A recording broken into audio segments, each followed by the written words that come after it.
एक राजा ने जलती हुई भयानक आग में कूदकर एक नाग की जान बचाई, लेकिन जैसे ही वह नाग सुरक्षित हुआ, उसने उसी राजा को डस लिया। हाँ, उसी राजा को जिसने अभी अभी उसकी जान बचाई थी। अब सोचिए, क्या वह नाग कृतघ्न था या उस डसने के पीछे कोई ऐसा रहस्य छिपा था जिसे जानकर आप भी चौंक जाएंगे। क्योंकि सत्य तो यह है कि अगर उस नाग ने उस दिन उस राजा को नहीं डसा होता तो उस राजा की मृत्यु लगभग निश्चित थी। यह है रहस्यमय कथा राजा नल और करकोटक नाग की।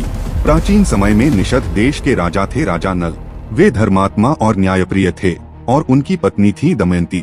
दोनों का जीवन सुख और वैभव से भरा था। लेकिन एक दिन कली नाम की दुष्ट शक्ति ने राजा नल के मन को प्रभावित कर दिया। राजा को जुए की भयानक लत लग गई और उन्होंने अपना पूरा राज्य तक हार दिया। अब वही राजा जंगलों में भटक रहा था। एक दिन जंगल में भीषण आग लगी हुई थी। उसी आग के बीच एक नाग फंसा हुआ था। राजा नल ने अपनी जान जोखिम में डालकर उसे बचा लिया, लेकिन जैसे ही नाग सुरक्षित हुआ, उसने राजा नल को डस लिया। राजा नल क्रोधित हो उठे। तभी नाग बोला, राजन, यह डसना तुम्हें मारने के लिए नहीं बल्कि तुम्हारी रक्षा करने के लिए है। उस विष के प्रभाव से राजा नल का रूप बदल गया और अब उन्हें कोई पहचान नहीं सकता था।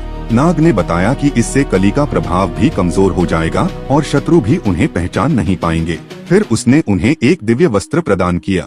बदले हुए रूप में राजा नल बाहुक नाम से अयोध्या के राजा ऋतुपर्ण के यहाँ सारथी बन गए।